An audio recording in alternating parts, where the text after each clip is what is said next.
అందరికీ నమస్కారం అండి. ఈరోజు డిఎస్సి కోసం అసెంబ్లీలో చర్చ జరిగింది. ఈ చర్చకు సంబంధించి మన విశాఖ నార్త్ ఎమ్మెల్యే విష్ణుకుమార్ రాజు గారు డిఎస్సి నోటిఫికేషన్ తొందరగా రిలీజ్ చేయాలని విద్యాశాఖ మంత్రి నారా లోకేష్ గారిని కోరడం జరిగింది. దీనికి సంబంధించి మన విద్యాశాఖ మంత్రి నారా లోకేష్ గారి సమాధానం చెప్తూ ఏదైతే మన ప్రభుత్వం ఏర్పడిందో ప్రభుత్వం ఏర్పడిన వెంబటే మన ముఖ్యమంత్రి నారా చంద్రబాబు నాయుడు గారు ఈ మెగా డిఎస్సి పైనే తొలి సంతకం చేశారు. ఈ యొక్క సంతకం చేసిన వెంబటే టెట్ నోటిఫికేషన్ రిలీజ్ చేసాము. టెట్ ఎగ్జామ్ అయిపోయి రిజల్ట్ కూడా ఇవ్వడం జరిగింది. ఇప్పుడు డిఎస్సి నోటిఫికేషన్ ఇవ్వడానికి సన్నాహాలు చేస్తూ ఉన్నాము. అయితే గతసారి నోటిఫికేషన్స్ ఇచ్చినప్పుడు ఎన్నో కోర్టు కేసులు పడ్డాయి. ఆ కోర్టు కేసులు ఎందుకోసం పడ్డాయి, తర్వాత అటువంటి కోర్టు కేసులు మళ్ళీ రాకుండా ఉండాలంటే ఈ కొత్త నోటిఫికేషన్ను ఎటువంటి జాగ్రత్తలు తీసుకోవాలనే దానిపైన అధికారులతో చర్చించడం జరుగుతుంది.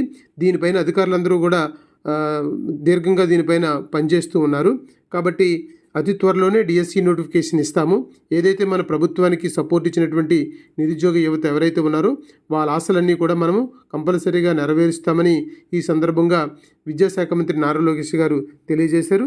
దీనిలో భాగంగానే 1995లో ఉన్నటువంటి డిఎస్సికి సంబంధించి అలాగే 1998లో మిగిలిపోయినటువంటి ఆ బ్యాలెన్స్ పోస్టుల గురించి కూడా చర్చ జరిగింది. దానికి సంబంధించి కూడా గౌరవ ముఖ్యమంత్రి గారితో మాట్లాడి సరైన నిర్ణయం తీసుకుంటారని చెప్పడం జరిగింది. కాబట్టి ఎవరైతే ఇప్పుడు డిఎస్సి 2024కి ప్రిపేర్ అవుతున్నారో మీ అందరూ కూడా ప్రిపరేషన్ సీరియస్గా ప్రిపేర్ అవ్వండి. డిఎస్సి నోటిఫికేషన్ అయితే అతి త్వరలోనే వస్తుంది. కాబట్టి ఆ నోటిఫికేషన్ కూడా చాలా క్లియర్గా ఎటువంటి ఇబ్బంది లేని నోటిఫికేషన్ ఉంటుంది. కాబట్టి మనం వచ్చే సంవత్సరం కల్లా ఎవరైతే డిఎస్సి పోస్టులు సాధిస్తారో వాళ్ళు ఉద్యోగంలో జాయిన్ అయ్యి ఉద్యోగం చేసుకుని కుటుంబంతో సంతోషంగా ఉంటారని మనం అందరము కూడా ఆశిద్దాము. కాబట్టి మరిన్ని అప్డేట్ కోసం ముందు మరొక వీడియో వచ్చేసి మీకు అప్డేట్ చేస్తూ ఉంటాను. కాబట్టి మీకు ఈ వీడియో నచ్చితే లైక్ చేయండి, షేర్ చేయండి, సబ్స్క్రైబ్ చేయండి.